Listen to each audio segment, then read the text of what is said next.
Good morning, Professor Sharu. Yeah, thank you very much for giving me this opportunity to share with the community on how to start a community garden. Well, let me get on to the slides immediately. How do we start a community garden? Well, I like to share with you the experiences that we have in Taman Tun. We have actually found this piece of land that is abandoned, unused actually within the DBKL community hall. Yeah, so that way it gave us an advantage to use this piece of land. Yeah, so you and in your community too, you should find a suitable piece of land that is not designated as a park. Yeah. Because when it's a designated park, then you know, there is a more difficulty to get it approved. Yeah, so do get together with the like-minded residents to come together to brainstorm, and yeah, if you get more people and share the idea, I think the task becomes easier, as you know, as we did. Yeah. So, but before you embark on you know, really getting started or really get your hands dirty, you should actually try to visit as many community gardens or other farms so that you can get ideas on, you know, if the setting up is very difficult, the progress along the way is you know, difficult, then you have to grasp all these things that what is expected of you to do in this garden. Yeah.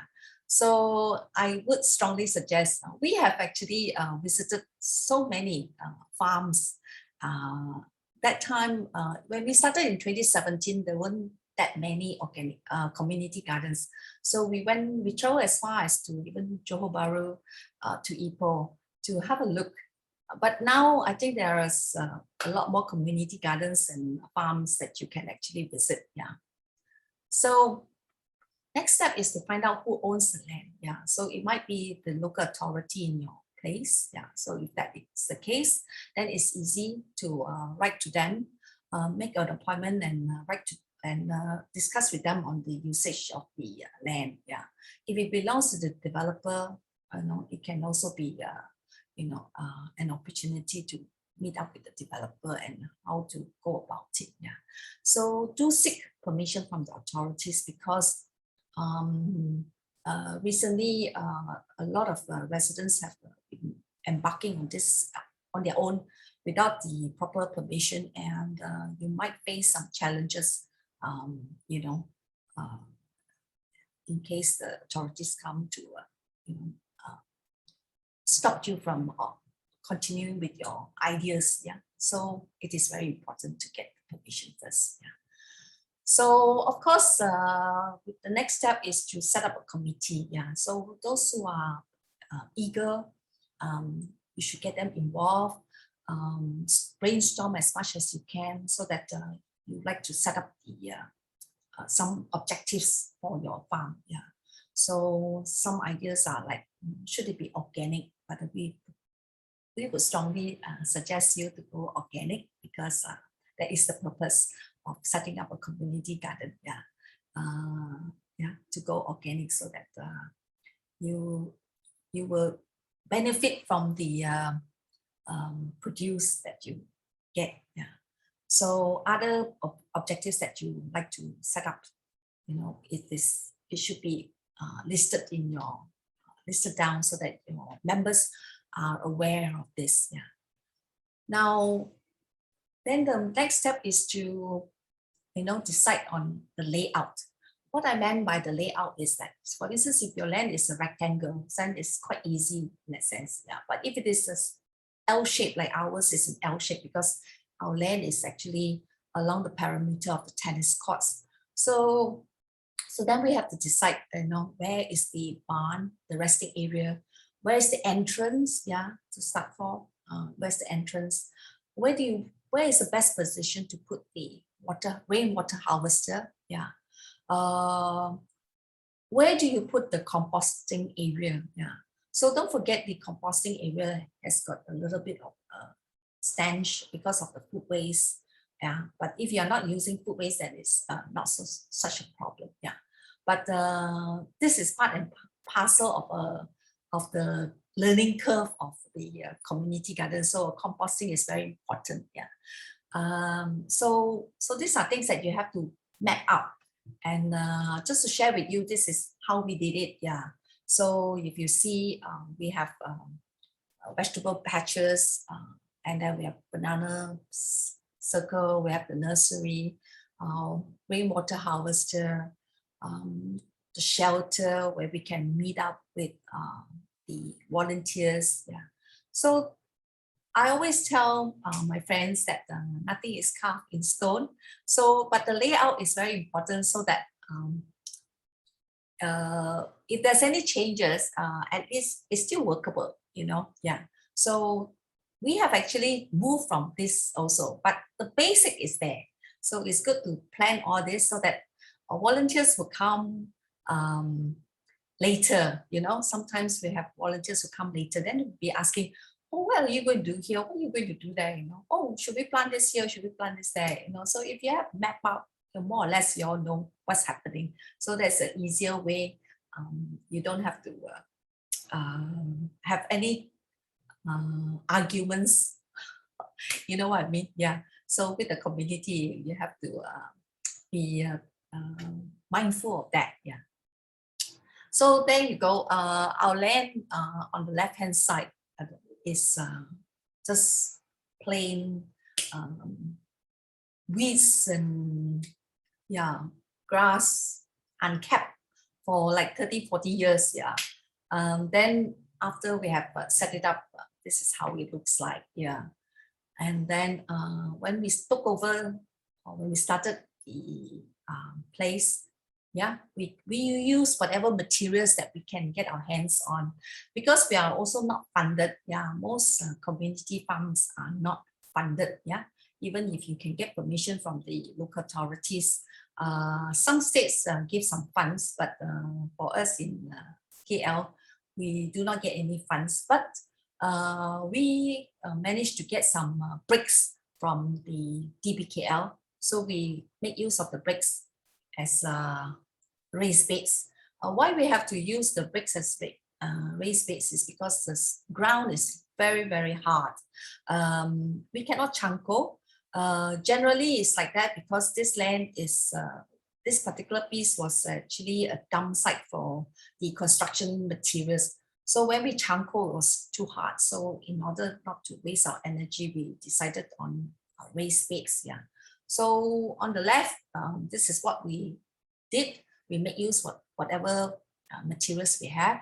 And as later we improve ourselves. Yeah, as you can see, we have our slabs there to make the vegetable beds much prettier and neater. Yeah.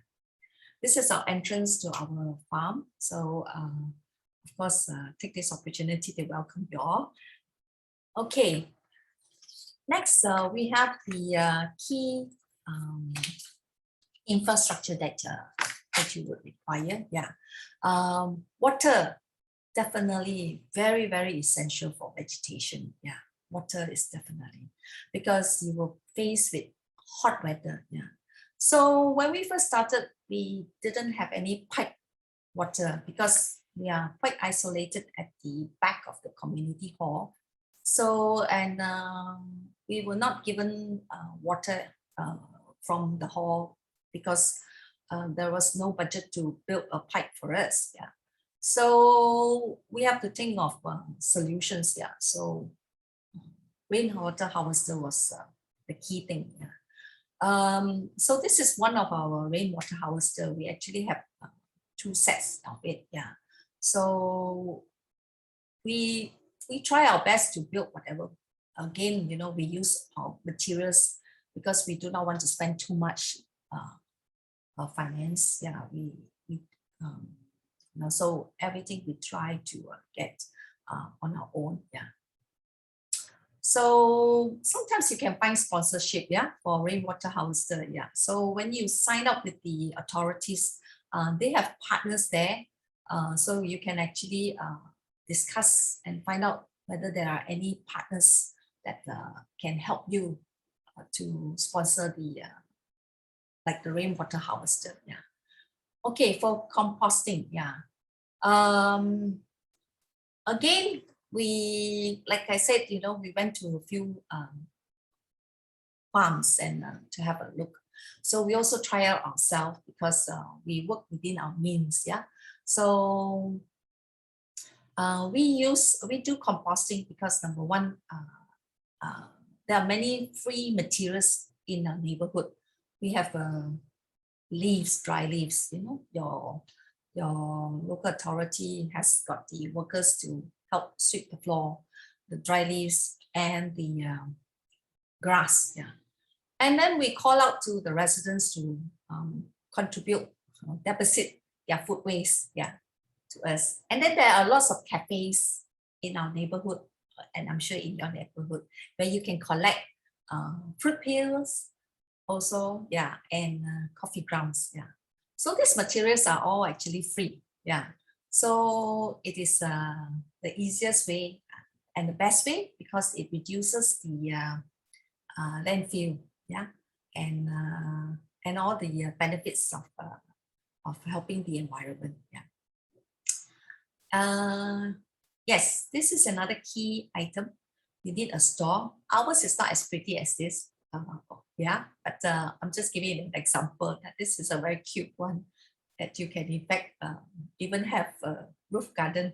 Yeah, so I think it's very important to have a store, which, you know, because it's to store your chankos, and also a place where you can, as you expand, you will have a lot of tools, garden tools, and you know, and other equipments. You know, you'll be surprised at how you expand. You need a grass cutting machine, you need a chipper, you need even electric drills and all that. So you can store your place is safe.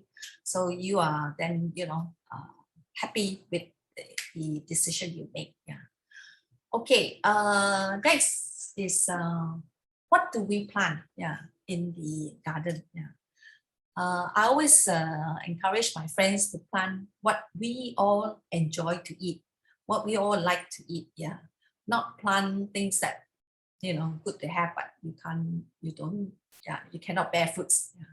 But immediately is mulberry, passion fruits, papayas, and bananas, because very little care, very little care for these plants. Yeah, so it actually takes your, you know, gives you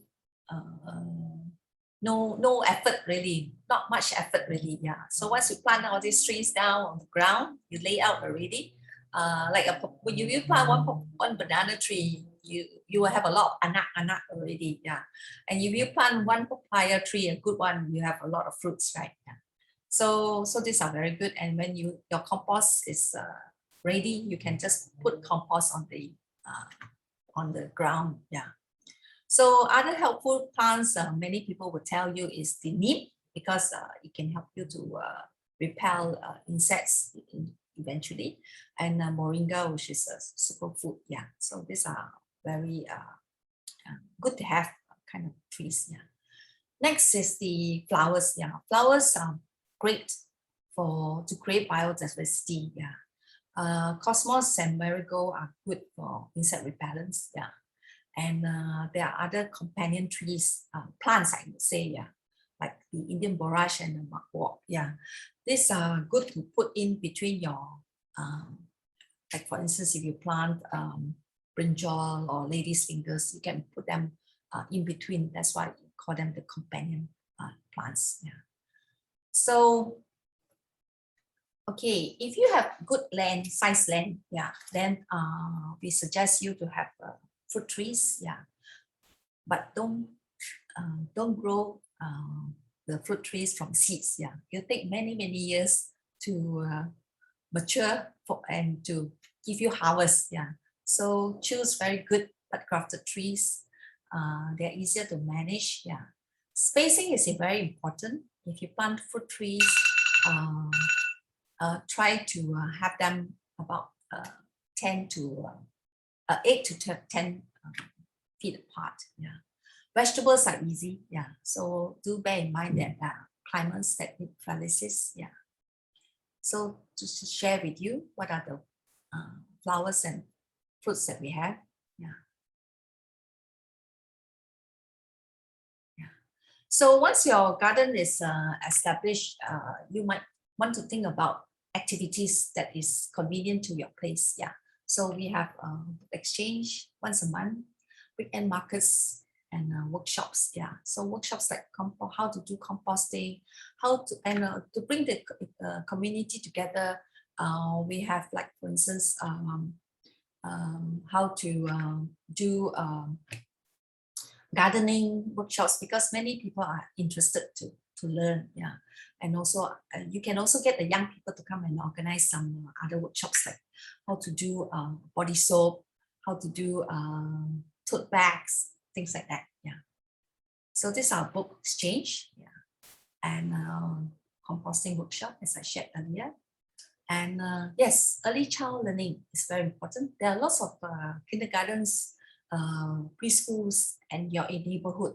So you can encourage them to come and use your community garden and help with the children's education, early education. And they enjoy it. They really enjoy it. Yeah, it's a lot of fun for them. Yeah. See, so we have festivals. We create activities like Lantern Festival, Mooncake Festival. When we win awards, we get the neighborhood to come and share the celebration. Yeah. So these are our volunteers. Yeah. So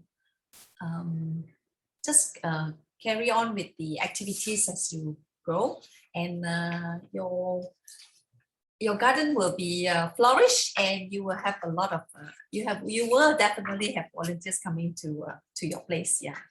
So this is our aerial view of our garden. Yeah, it's improved quite a bit, but just to share with you, this is one part of our garden. Yeah. And we have worked out the volunteer times, our opening times, Tuesdays, Thursdays, and Saturdays.